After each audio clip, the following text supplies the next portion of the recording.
आउज़ बिल्लाहि मिनश शैतानिर रजीम बिस्मिल्लाहिर्रहमानिर रहीम। शुरू अल्लाह के नाम से जो बड़ा मेहरबान निहायत रहम करने वाला है। लाखों करोड़ों दरूदो सलाम हो कमली वाले आका मोहम्मद मुस्तफ़ा सल्लल्लाहु अलैहि वसल्लम पर, जो खातमुन नबीयीन हैं, जो खातमुल मुरसलीन हैं, कि जिनके बाद ना कोई नबी है ना कोई रसूल है। लाखों करोड़ों दरूदो सलाम हो आले बैत पर। अस्सलामु अलैकुम। मेरा नाम है मोमिना मेहरबान और आप देख रहे हैं मेरा यूट्यूब चैनल पीरे कामिल। आज जो वीडियो लेकर मैं आपकी खिदमत में हाजिर हुई हूँ वो एक ऐसा अमल है इंशाअल्लाह ताला, जिसने भी ये दुआ एक मरतबा पढ़ी है तो अल्लाह ताला ने दुआ मुकम्मल होने से पहले उसकी हर मुश्किल को आसान फरमा दिया है, उसकी हर परेशानी को अल्लाह ताला ने ख़त्म फरमा दिया है इंशाअल्लाह। ये दुआ या मुसब्बिबल असबाब के हवाले से है। आपने ये मुकम्मल दुआ मैं आपसे स्क्रीन पर इंशाअल्लाह जिक्र करूंगी। ये कौन सी दुआ है, आपने किस तरह से इसको पढ़ना है। अल्लाह ताला आप पर मेहरबान होंगे इंशाअल्लाह। मुकम्मल वीडियो को एंड तक सुनिएगा। उससे पहले मैं गुजारिश करना चाहूंगी कि अगर आप मेरे चैनल पर नए हैं या मुझे पहली मरतबा सुन रहे हैं तो मेरे चैनल को सब्सक्राइब जरूर कर दें। मजीद अपडेट्स हासिल करना चाहते हैं तो सब्सक्राइब के बटन के साथ जो नोटिफिकेशन का बटन है उसको भी जरूर प्रेस करें, ताकि मेरी हर नई वीडियो आपके पास नोटिफिकेशन की सूरत में पहुंचती रहे।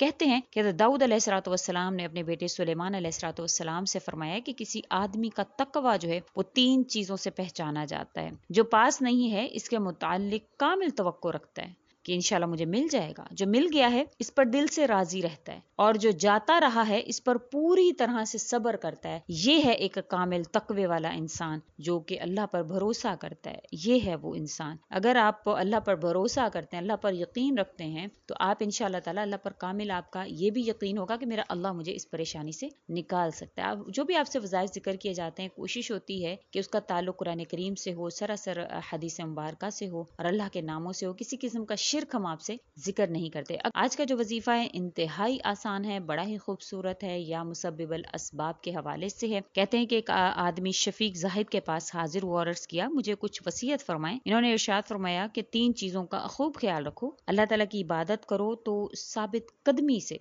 जो है वो अल्लाह ताला की इबादत करो तो अल्लाह ताला जरूर अता फरमाते हैं। और इसके दुश्मन से लड़ाई रखो। वो अल्लाह ताला का दुश्मन शैतान है और हमें उससे लड़ाई रखनी है, फिर अल्लाह ताला जरूर हमारी मदद फरमाते हैं। और इसके वादों के सच्चा होने का यकीन अपने दिल में करो तो इंशाअल्लाह अल्लाह ताला वो चीज आप तक जरूर पहुंचाते हैं जो आप अल्लाह ताला से मांगते हैं, जो आप अल्लाह ताला से तलब करते हैं। जब हमारे दिल में यकीन ही नहीं है तो फिर हमें कहां से वो हासिल होगी। ये अमल जो है, आपने ये जो दुआ है मैंने आपको स्क्रीन पर दिखाई है, ये आपने पढ़नी है इंशाअल्लाह ताला। जब भी आप पर कोई परेशानी या मुसीबत आए, आपने ये दुआ पढ़नी है। या मुफत्तिहल अबवाबी, या मुसब्बिबल असबाबी, या मुक़ल्लिबल क़ुलूबी वल अबसारी, व या ग़ियाथल मुस्तग़ीसीना, या दलीलल मुतहय्यिरीना, या मुफ़र्रिहल महज़ूनीना, अग़ीसनी अग़ीसनी अग़ीसनी तवक्कलतु अलैका या रब्बी व फ़व्वज़तु इलैका अमरी, या रब्बू या रब्बू या रब्बू, या अल्लाहु या बासितु,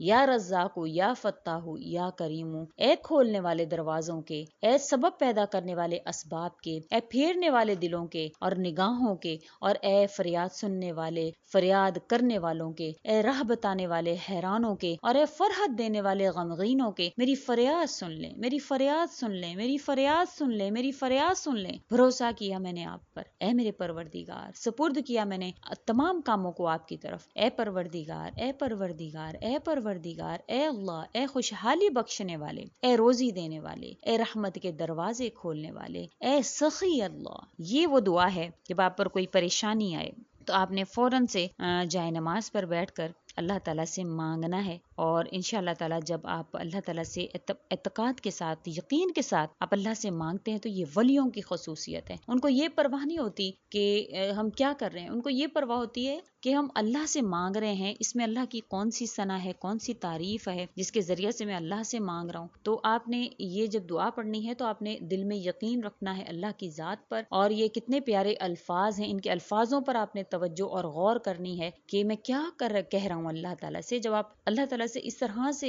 मांगेंगे इंशाल्लाह यकीन के साथ, फिर आप देखें कि किस तरह से अल्लाह करीम आप पर मेहरबान होते हैं। और बिल्कुल दुरुस्त फरमाया गया, इस हवाले से कहा गया है कि जो भी इंसान इस दुआ को पढ़ता है, अभी एक मर्तबा ही पढ़ता है, तो अल्लाह ताला उसकी परेशानियों को खत्म फरमा देते हैं। दुआ मुकम्मल होने से पहले पहले उसकी हर मुश्किल जो है वो खत्म हो जाती है। ये तभी होता है جب آپ اپنے صدق دل سے یقین کے ساتھ توکل سے اللہ سے مانگتے ہیں، پھر یہ آپ کے ساتھ معجزات ہوتے ہیں۔ بہت سے لوگ ہیں کہتے ہیں ہم وظیفے کرتے ہیں ہمیں تو کوئی فائدہ حاصل نہیں ہوتا، تو بے شک آپ کے یقین میں کمی ہے، ان الفاظوں میں کوئی کمی نہیں ہے۔ بے شک اخلاص سے یقین سے جب ہم اللہ کے دربار میں حاضر ہوتے ہیں اور اللہ تعالیٰ سے مانگتے ہیں تو اللہ تعالیٰ ہمیں فوراً سے عطا فرماتے ہیں۔ ایسا کبھی بھی نہیں ہوتا کہ آپ اللہ سے مانگیں اور آپ کو خالی ہاتھ لوٹا دیا جائے۔ تو بے شک ہمارے یقین میں کوئی کمی آتی ہے تبھی ہماری جو دعائیں ہیں وہ تاخیر کا شکار ہوتی ہیں۔ بعض لوگ الفاظوں کو ہی صحیح سے ادا نہیں کر رہے ہوتے، بعض لوگ جو ہیں وہ نوافل کو صحیح سے ادا نہیں کر رہے ہوتے، بعض لوگ جو ہے وہ دعاؤں کو صحیح سے نہیں پڑھ رہے ہوتے۔ تو آپ جو بھی آپ سے عمل ذکر کیا جاتا ہے اس کو توجہ سے، یقین سے اور اللہ تعالیٰ کے ہاں جو ہے وہ اسی طرح سے ادا کریا کریں کہ جس طرح اللہ تعالیٰ نے آپ کو فرمایا ہے کہ مجھ سے مانگو میں تمہیں عطا کروں گا، تو اسی طرح سے اللہ تعالیٰ سے مانگیں، یقین سے اللہ کریم آپ کی خالی جھولیوں کو انشاءاللہ ضرور بھریں گے۔ حضرت عیسیٰ علیہ السلام کا فرمان ہے کہ کل کے لیے کھانا بچا کر نہ رکھو کہ کل آئے گی تو اپنا کھانا بھی ساتھ لے کر آئے گی، اور اللہ تعالیٰ نے جو اس کا رزق ہے وہ کل کے ساتھ بے شک باندھ دیا۔ اللہ تعالیٰ کا وعدہ ہے، ذرا چونٹیوں کو دیکھو کہ اس ذات کی طرف بھی جو اس کو رزق پہنچاتی ہے، چھوٹی سی ہے لیکن اللہ تعالیٰ اس کو رزق پہنچاتے ہیں۔ اگر یہ خیال ہے کہ ان کے پیٹ تو چھوٹے ہیں تو پرندوں کی طرف نظر دوڑاؤ، اگر یہ خیال ہے کہ ان کے تو پر ہیں اور اڑ پھر کر جو ہے وہ کھا لیتے ہیں تو پھر وحشی جانوروں کی طرف دیکھو، کس قدر لہیم ہے، کس قدر جو ہے وہ شہیم ہے۔ کوئی پریشانی ہے، کوئی مسئلہ ہے تو یعنی اللہ پر توکل کیوں نہیں کرتے ہم لوگ؟ ہمیں یہ پریشانی جو ہے وہ اگر اللہ کی طرف سے پہنچی ہے تو اس کے پیچھے ضرور کوئی نہ کوئی مصلحت ہے۔ اللہ تعالیٰ ہمیں کس چیز کی طرف توجہ دلانا چاہتے ہیں، یہ ہمیں جو ہے وہ سوچنے کی ہماری طرف اللہ تعالیٰ نے اس وجہ سے وہ پریشانی بھیجی ہوتی ہے۔ حضرت ابن عباس رضی اللہ تعالیٰ عنہ حضور اقدس صلی اللہ علیہ وسلم کا یہ ارشاد نقل کرتے ہیں کہ جسے یہ پسند ہے کہ وہ سب لوگوں سے زیادہ قوی ہو، اسے اللہ تعالیٰ پر توکل کرنا چاہیے، اور جسے یہ پسند ہو وہ سب لوگوں سے بڑھ کر معزز بن جائے تو اسے چاہیے کہ تقوی اختیار کرے، اور جسے یہ پسند ہو وہ سب لوگوں سے زیادہ غنی ہو جائے تو اسے اپنے ہاں کی چیزوں سے بڑھ کر اللہ تعالیٰ کے خزانوں پر اعتماد کرنا چاہیے۔ ایسا نہیں ہے آپ کے پاس دکان ہے تو آپ اس سے کما رہے ہیں، یہ آپ کے ذہن میں نہیں ہونا چاہیے۔ آپ کے پاس اگر باغات ہیں تو آپ کو یہاں سے آ رہا ہے، ایسا نہیں ہونا چاہیے۔ آپ کا یقین اللہ کی ذات پر ہونا چاہیے کہ یہ دکان مجھے نہیں دیتی، یہ باغات مجھے نہیں دیتے، یہ فصلیں مجھے نہیں دیتی، مجھے میرے رب کی ذات سے ملتا ہے۔ اللہ کے خزانوں پر آپ کا جب یقین ہوگا تو اللہ تعالیٰ آپ کو غنی کر دیں گے۔ کوئی بھی آپ پر مشکل آئی ہے، کوئی بھی آپ پر پریشانی آئی ہے تو اگر آپ اس کو یہ کہہ کر جو ہے وہ اس کا سامنا کرتے ہیں کہ یہ میرے اللہ کی طرف سے اور اللہ تعالیٰ اس کو حل کرنے پر قادر ہیں، تو وہ پریشانی آپ کی فوراً سے ختم کر دی جاتی ہے۔ امید کرتی ہوں آپ کو میری ویڈیو اچھی لگی ہوگی۔ اگر اچھی لگی ہے تو لائک کریں، شیئر کریں اور میرے چینل کو سبسکرائب بھی ضرور کر دیں۔ اسی کے ساتھ اجازت چاہوں گی، وآخر الدعوانا ان الحمد للہ رب العالمین۔ اللہ حافظ۔